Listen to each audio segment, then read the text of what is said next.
میرے نبی پاک علیہ السلام نے فرمایا ایک بندہ گنجا تھا، کوئی شے نہیں تھی، سر پہ بال بھی نہیں تھے، رویا کرتا۔ اللہ تعالیٰ نے فرشتے کو بھیجا، تجھے کیا چاہیے؟ تو کہنے لگا بال آ جائیں اور تھوڑا مال آ جائے۔ فرشتے نے ہاتھ پھیرا تو بال بھی آ گئے تو بکریاں بھی آ گئیں، لائنیں لگ گئیں، مال ہی مال ہو گئے۔ دوسرے کے پاس گیا، وہ کوڑا تھا، اس کو جا کے کہا کیا چاہیے؟ کہنے لگا شفا ہو جائے اور کچھ اللہ تعالیٰ آسانی کر دے۔ شفا بھی ہو گئی، گائیں بھی دے دی، بھینسیں بھی دے دی، مال ہی مال ہو گئی۔ پھر ایک کے پاس گیا، وہ اندھا تھا، تجھے کیا چاہیے؟ اس نے کہا آنکھیں مل جائیں اور کچھ ساتھ اللہ مال دے دے۔ اونٹ ہی اونٹ ہو گئے۔ جب بڑا نواز دیا تو پھر مالک نے امتحان لینے کا ارادہ کیا، یاری تیری سونا ہے پر آزمائشاں بھی تیریاں آگ، آزمائشاں تیریاں، صحیح کہہ رہا ہوں، آزمائشاں تیریاں، یاری تیری سونا ہے پر آزمائشاں تیریاں، اے سونا پرکھیا جامدائی پہلو نال لگاں دے لگ۔ اللہ نے فرمایا آزمائش کرو۔ سب سے پہلے گنجے کے پاس آئے، اسے کہا اللہ کے رستے میں کچھ دیکھنے لگا، میرے خرچے ہی بڑے، دیکھو تو صحیح کتنی مشکل میں وقت گزارتا ہوں، حال ہی کوئی نہیں۔ تو اس نے کہا میں نے تو سنا ہے تو گنجا اور بھوکا ننگا تھا۔ کہنے لگا میں تو جدی پشتی رئیس اعظم ہوں، تجھے کس پاگل نے کہا ہے بھاگ جا؟ اس نے کہا اچھا جیسے تو تھا ویسے ہی ہو جائے۔ کھیت کھلیان اجڑ گئے، پھر سے گنجا ہو گیا۔ حضور علیہ السلام فرمانے لگے، پھر وہ اس کے پاس گیا جو کوڑا تھا، اسے کہا کچھ دے۔ کہنے لگا خرچے ہی بڑے، اب پوچھ لیں کسی امیر آدمی سے، کہے گا چکی کے نیچے ہاتھ ہے میرا، میرے سے زیادہ تو اب پریشان بندہ ہی کوئی نہیں، کیا بتاؤں آپ کو، اتنا ٹیکس ہے، اتنا جرمانہ ہے، فلانی شے، بڑا کچھ گنواتے ہیں لوگ۔ اس نے کہا میں نے تو سنا تو پہلے کوڑا تھا۔ اس نے کہا جا دوڑ جا، میں تو رئیس اعظم ہوں، دادا بھی پردادا بھی اور ساری نسل ہی۔ اس نے کہا اچھا جیسے تو تھا ویسے ہی ہو جائے۔ پھر وہ گیا اندھے کے پاس اور جا کے کہا اللہ کے نام پہ کچھ دے۔ تو کہنے لگا رب کے نام پہ؟ یہ کھڑے ہیں اونٹ، جتنے تیرے دل کرے لے دا۔ اس نے کہا کیا معنی اس بات کا؟ کہنے لگا یار تجھے کیا بتاؤں، میں تو اندھا تھا، میں نے تو کبھی دنیا دیکھی نہیں تھی، پھر اس کریم نے فضل کیا تو مجھے بڑا کچھ دکھایا، میں کیا بتاؤں، میرا دل کر رہا ہے کہہ دوں کہ پھر اس نے کعبہ دکھایا، پھر اس نے روضہ رسول دکھایا، پھر اس نے ریاض الجنہ کے سجدے دکھائے، پھر اس نے اپنے محبوب کے دروازے کی رونقیں دکھائیں۔ اس نے بڑا کچھ دیا، اس نے بڑا نوازا۔ میرے پاس تو شاید میں بدکار پرانا خادم، کسے در ملی نہ ٹوئی، ایتے واصف یار نے نظر جو کی تھی، پھر واصف ہی ہوئی۔ یہ تو اس کا کرم ہوا۔ تو یہ وہ کہنے لگا تو اللہ کے نام پہ جان مانگ، میں وہ بھی دینے کو تیار، میرے پاس تو شے ہی کوئی نہیں تھی، مجھے تو اپنا پتہ ہے، میں تو کوئی شے نہیں تھا، کچھ نہیں تھا میرے پاس، یہ تو ان کا کرم ہے کہ رخ ان کا ادھر ہے، اور مختصر سی میری کہانی ہے، یہ جو بھی ہے ان کی مہربانی ہے۔ تو وہ کہنے لگا میں بھی کچھ لینے نہیں آیا تھا، تیری آزمائش ہی کرنے آیا تھا، تیری عزتیں بھی سلامت رہیں گی، تیرا مال بھی سلامت رہے گا، تیری شفا بھی۔ اپنی زندگی میں کبھی بھی اللہ کی بارگاہ سے توجہ ادھر ادھر نہ کریں، چھوڑیں لوگ کیا کر رہے ہیں، دنیا کیا کہہ رہی، کبھی بھی اپنی توجہ دائیں۔ ہمارا یہ مسئلہ بن گیا کہ ہماری سیاست ہے، ہماری دنیا داری ہے، ہم بندوں کو راضی کرنا چاہتے ہیں، ہم دیکھتے ہیں کون کس طرح، اور آپ یقین کریں آپ تھک جائیں گے، بندے راضی نہیں ہوں گے، وہ نہیں راضی ہوتے، آپ ان کو منا کے لائیں گے تو ادھر والے نکل جائیں گے، ادھر کو منائیں گے تو ادھر والے نکل جائیں گے۔ اس چکر سے باہر آئیں، اس رب کو راضی کریں جو فرماتا ہے ان الذین آمنوا وعملوا الصالحات سیجعل لهم الرحمن ودا۔ فرمایا تو ایمان لانے کے بعد نیک عمل کر، میں لوگوں کے دلوں میں تیری محبت پیدا کر دوں۔ رحمان لوگوں کے دلوں میں محبت ڈال دے گا، اللہ لوگوں کے دلوں میں۔ اپنی نظر ہمیشہ اپنے رب پہ رکھیں، اتنی لمبی چوڑی دنیا داروں سے امیدیں نہ وابستہ کریں۔ میں نے دیکھا ہے لوگ کاسا لیسی کرتے ہیں، کبھی اس کے دروازے پہ کبھی اس کے دروازے پہ، ان چکروں سے باہر آئیں اور اپنے رب کی بارگاہ کی طرف توجہ کریں، استغفار شوق سے پڑھا کریں۔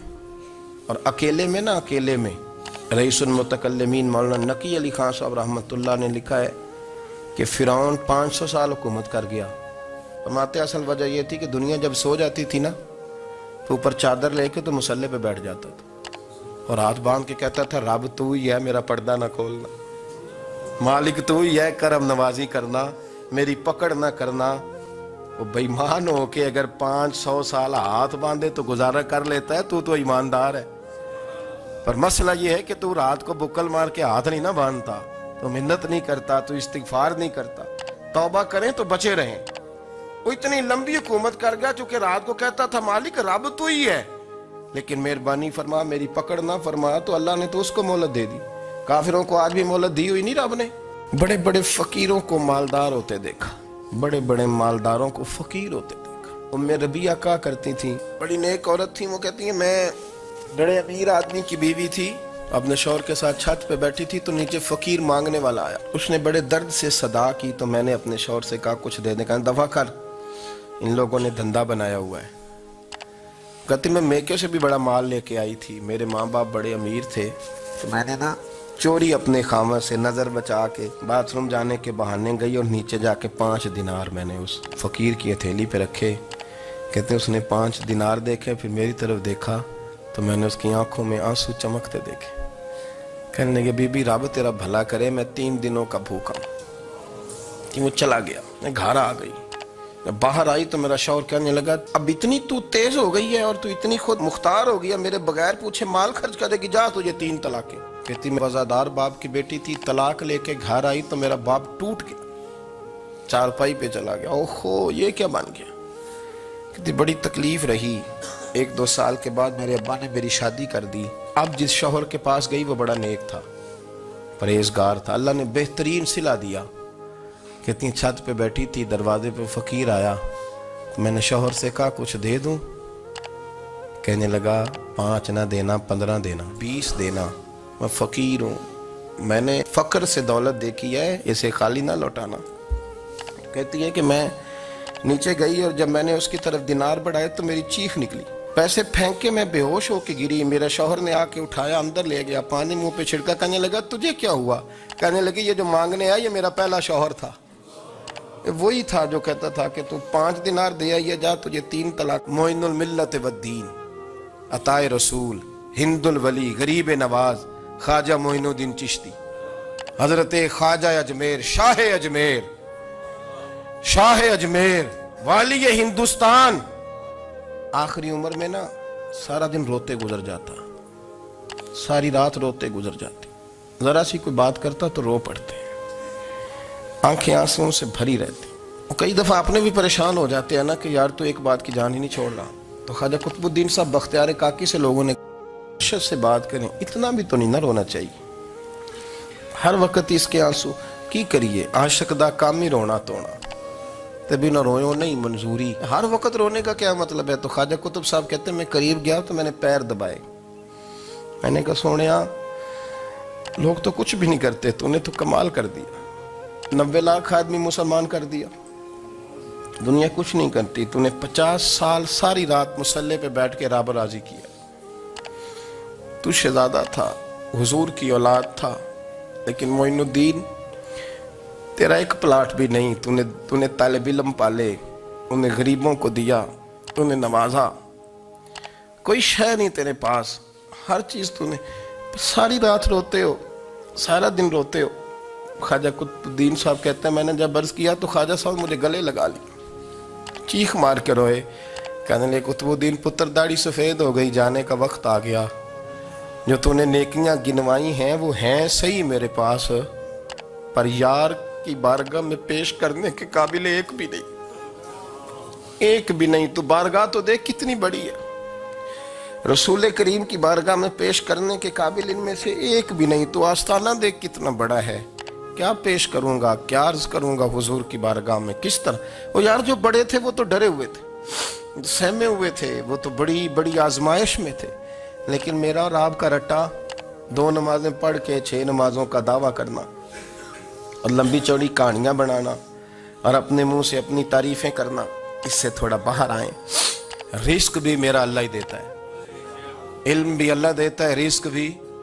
حضرت سیدنا امام اعظم ابو حنیفہ رحمۃ اللہ تعالیٰ علیہ کے ساتھ ایک شخص کہتا میں نے نماز پڑھی تو عشاء کی نماز تھی، یہ جو لوگ بڑے ہوتے ہیں نا، جن کے پیار کرنے والے بڑے ہوتے ہیں، ان کے گرد خوف بھی بڑا ہی ہوتا ہے، انہیں بڑا ڈر لگتا ہے، بڑی بعض اوقات آزمائش ہوتی ہے۔ عشاء کی نماز کہتے پڑھی تو امام صاحب نے نا عشاء کی نماز میں تلاوت کی آیتیں فَمَن يَعْمَلْ مِثْقَالَ ذَرَّةٍ خَيْرًا يَرَهُ وَمَن يَعْمَلْ مِثْقَالَ ذَرَّةٍ شَرًّا يَرَهُ، فرمایا جو ذرہ برابر خیر کرے گا وہ بھی قیامت میں دیکھے گا، اور جو ذرہ برابر شر کرے گا وہ بھی قیامت میں اس شر کو دیکھے گا اس کے سامنے آئے گا. تو وہ شخص کہتا ہے کہ سارے لوگ نماز پڑھ کے چلے گئے تو امام صاحب رحمۃ اللہ علیہ نے اپنی داڑھی پکڑی رو رہے ہیں. کہتے ہیں وہ ذرہ برابر نیکی کا بدلہ دینے والے، وہ ذرہ برابر شر پہ سزا دینے والے میری سفید داڑھی کو دیکھ. مالک میرے ذرے ذرے سامنے نہ لانا، لوگ تو میری بڑی قدر کرتے ہیں دنیا، میں تو بڑا پہچانا جاتا ہوں، لوگ تو میری راہوں میں پھول لیے کھڑے ہوتے ہیں، مجھے بڑا نوازتے ہیں. قیامت میں رسوا نہ کر دینا، میرے لیے مشکل ہو جائے گی. وہ کہتے ہیں میں نے امام صاحب کا درد دیکھا، مجھے کوئی کام تھا تو میں چلا گیا. میں نے کہا کہ وہ اس وقت اللہ کے حضور حاضر ہیں تو میں دوبارہ آؤں گا. کہتے ہیں میں تہجد کا وقت آیا تو امام صاحب وہیں بیٹھے تھے اور ان کی داڑھی آنسوؤں سے بھری ہوئی تھی اور زور سے داڑھی پکڑی ہوئی. کہنے لگے مالک رسوا نہ کر دیں، قیامت میں رسوا نہ کر دیں. یار جو ہدایت یافتہ لوگ تھے وہ تو ڈرے ہوئے تھے، وہ تو سہمے ہوئے تھے. وہ تو کہتے تھے یہ اس کا فضل نہیں، اس نے بلا لیا، یہ اس کا کرم نہیں. حضرت باعزید بستامی کسی کافر کو دیکھتا تو رو پڑتے، کہتے مالک تو کتنا کریم ہے، یہ بے ایمان رہ گیا، تو نے اپنے فضل سے مجھے اپنے نبی کا غلام بنا لیا. وہ رو پڑتے. یہاں تو لوگوں کا دعویٰ ہی بڑا ہے. نمازی اللہ خیر فرمائے وہ تو دوسروں کو گھورتا ہے، وہ کہتا ہے جنت کا میں مالک کو کنجیاں میرے پاس ہیں، میں کسی اور کو گھسنے نہیں دوں گا. اور اگر 2-3 حج کر لے تو پھر تو وہ کہتا ہے کہ اب میرے سے پوچھ کے لوگ جنت میں جائیں گے معاذ اللہ. اور اگر وہ 2 4 5 7 دفعہ کوئی نفل پڑھ لے تو پھر وہ کہتا ہے چھوڑیں جی سارے لوگ بے عمل ہیں، میں اکیلا نیک ہوں. نہ ایسا کریں، اپنی توجہ اپنے رب پہ رکھیں. جب یہ نظریہ بن گیا، جب یہ ذہن بن گیا کہ پیدا اللہ نے کیا ہے، دینا اللہ نے ہے، عطا کرنے والا اللہ ہے، نوازنے والا اللہ، تو پھر ساری توجہ دنیا داروں کی طرف رکھنا. میں اللہ والوں کی طرف توجہ رکھنے کا قائل ہوں، لیکن وہ بھی کوئی آستانہ ہے کہ جہاں حق مرشد کا نعرہ تو بڑا لگے پر رب کا نام ہی نہ سننے کو ملے. یہ بھی کوئی بات ہوئی کہ جہاں یہ تو نعرہ زور سے لگے کہ جیوے جیوے مرشد جیوے، لیکن استغفار کا درس ہی نہ ملے. ہر وقت یہ بتایا جائے کہ یہاں آ گئے تو بچ گئے. کیسے بچیں گے؟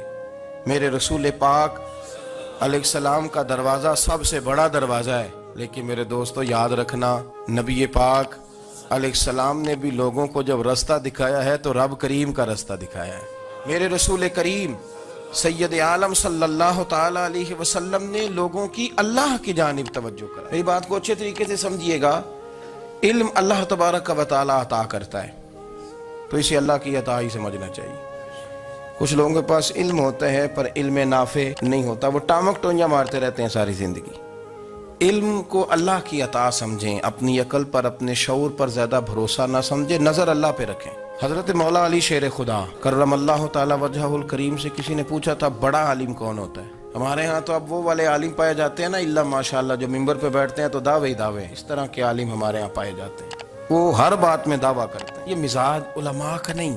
حضرت علی المرتضیٰ سے کسی نے پوچھا بڑا عالم کون ہوتا ہے؟ فرمایا بڑا عالم وہ ہوتا ہے کہ جسے مسئلے کا پتہ نہ ہو تو وہ کہہ دے مجھے نہیں پتا، میں پتہ کر کے بتاؤں گا، غلط بات بیان نہ کرے. امام مالک سے کسی نے کوئی مسئلہ پوچھا تو آپ فرمانے لگے مجھے اس سوال کا جواب نہیں آتا.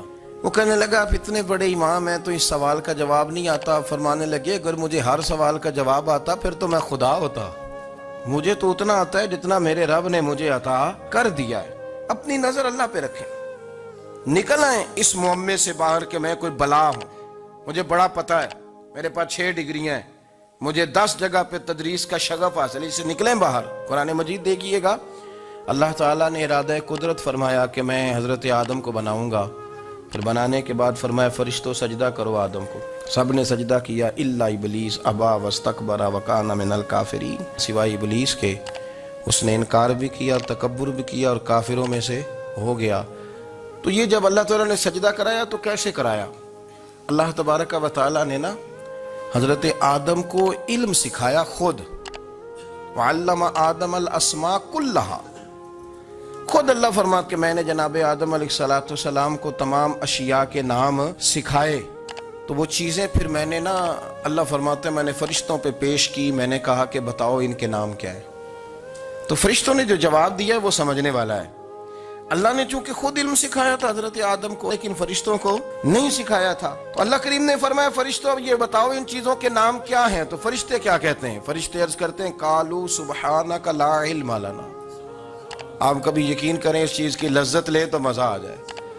کہا قالوا سبحانک، کہنے لگے تو پاک ہے۔ آدم علیہ السلام کو نام سکھا لیے، پھر فرشتوں کے سامنے وہ چیزیں پیش کر کے کہا ان چیزوں کے نام بتاؤ، تو فرشتے کیا کہتے ہیں؟ کہتے ہیں قالوا سبحانک، تو پاک ہے، لا علم لنا، ہمارے پاس کوئی علم نہیں، الا ما علمتنا، ہمیں تو اتنا پتہ ہے جتنا تو نے ہمیں سکھا دیا۔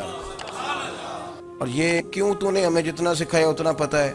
فرشتے یہ نہیں کہتے یا اللہ تو زیادہ سکھا، آدم کو دیا تو ہمیں بھی دے، یہ نہیں فرمایا، فرمایا انکا انت العلیم الحکیم، اے اللہ تو علم والا بھی ہے اور حکمت والا بھی ہے، تجھے پتہ ہے کس کو کتنا دینا ہے، جتنا تو نے مناسب سمجھا جناب آدم کو دیا، اور جتنا تو نے بہتر سمجھا وہ تو نے ہمیں عطا فرمایا۔ میرے عزیز، علم اگر آپ کے پاس ہے تو اس کو اللہ کی عطا سمجھیں۔ ہمارے ہاں بہت سارے لوگ بن کے بیٹھ جاتے ہیں، میں اکثر کہتا ہوں کہ پھر وہ دعوے کرتے ہیں میرے علاقے والے جاہل ہیں، میرے شہر والے جاہل ہیں، میرے خاندان والے پڑھے نہیں۔ یہ آپ کا دعویٰ ہے، یہ آپ کو خراب کر دے گا۔ ہم نے بہت سارے ایسے لوگ دیکھے جو بہت بڑے عالم تھے، لیکن اللہ جب لینے پہ آیا تو عقل ہی لے گیا، شعور ہی چلا گیا، حافظے ختم ہو گئے۔ آپ دیکھتے ہیں بڑھاپے میں کچھ لوگ ایسے ہوتے ہیں کہ جن کو یہ بھی یاد نہیں رہتا کہ میرا نام کیا ہے، میں کہاں ہوں، مجھے کدھر جانا ہے۔ تو اس وقت سے اللہ کی پناہ مانگیں اور اپنی نظر اپنے رب کریم کی جانب رکھیں۔ علم کے بعد ایک چیز آتی ہے جس کا نام ہے ہدایت، جس کا نام ہے تقوی، جس کا نام ہے پرہیزگاری، جس کا نام ہے عمل، عبادت، ریاضت۔ یہ بھی اسی وقت ہی نصیب ہوتی ہے جب میرا رب کریم نصیب فرما دیتا ہے۔ ہم نے نا نیکی کا اپنا اپنا سٹیٹس بنا لیا ہے، اپنا اپنا معیار بنا لیا ہے۔ کچھ لوگ کہتے ہیں کہ جناب مسجد میں سیمٹ کا توڑا دینے سے بہتر ہے کسی غریب کو آٹے کا تھیلا دے دو۔ اب اس نے اپنا مزاج بنا لیا نا نیکی کا، اس نے اپنا سٹیٹس بنا لیا۔ میرا یہ سوال ہے کہ نبی پاک صلی اللہ تعالیٰ علیہ وسلم جب مدینہ شریف آئے تھے تو حضور نے سب سے پہلے غریبوں میں آٹا تقسیم کیا تھا کہ سب سے پہلے مسجد بنائی تھی؟ کیا عجیب لوگوں کا رنگ ہے، اپنی مرضی کی ہدایت، اپنی مرضی کا تقوی، اپنی مرضی کا معیار۔ مسجد کوئی بڑا چھوٹا خطیب بھی میری طرح کا ہو نا تو وہ مسجد میں بیٹھ کے جب نبی پاک کی بات کرتا ہے تو کہتا ہے میرے رسول پاک غریبوں کا سہارا بن کے آئے۔ وہ غریبوں کی بات کرتا ہے، مسکینوں کی، لاچاروں کی، کمزوروں کی بات۔ تو مسجد ہی تو وہ ادارہ ہے جہاں سے غریبوں کی بات ہو رہی۔ تو اب لوگوں نے غریب کو اور مسجد کو لڑانا شروع کر دیا، اس کو لڑاؤ کہ مسجد میں پیسے دینے سے بہتر ہے آپ غریب کو آٹے کا تھیلا دے دیں۔ آپ یہ کیوں نہیں کہتے کہ مسجد میں بھی آپ توڑا دیں ایک سیمٹ کا اور ساتھ غریب کو بھی خدمت کریں؟ یہ کیوں نہیں تقویٰ؟ اپنی اپنی مرضی کا مزاج، اپنی اپنی۔ کچھ لوگ کہتے ہیں چھوڑو جی، ساری زندگی انسان نماز پڑھتا رہے اور پھر گالیاں بھی دیتا رہے، بندہ داڑھی بھی رکھ لے اور جھوٹ بولنا بھی نہ چھوڑے۔ تو یہ آپ نے اپنے پاس سے تقوی کا معیار بنایا۔ گالی دینے کا گناہ ہے اور داڑھی رکھنے کا ثواب ہے۔ تو اگر آپ داڑھی رکھے ہوئے ہیں اور آپ کوئی غلطی کر رہے ہیں تو اس سے آپ کی داڑھی کا ثواب ختم ہے۔ آپ کوئی غلطی کر رہے ہیں، داڑھی کا ثواب اس سے ختم ہے، وہ اپنی جگہ پہ قائم ہے چیز۔ اپنی مرضی کا کیوں تقوی کا معیار بناتے ہیں؟ تقوی کا مزاج اپنی مرضی کا نہ بناؤ۔ اللہ کی بارگاہ سے دعا مانگو کہ یا اللہ ہمیں ہدایت کا نور عطا فرما، اللہ تو ہمیں رستہ دکھا، تو بتا کہ ہدایت کیا ہے۔ تو رب فرماتا ہے اللہ ولی الذین آمنوا، اللہ مومنوں کا مددگار ہے، یخرجہم من الظلمات الی النور، وہ انہیں اندھیروں سے نکالتا ہے اور نور کی طرف روشنی عطا فرماتا ہے۔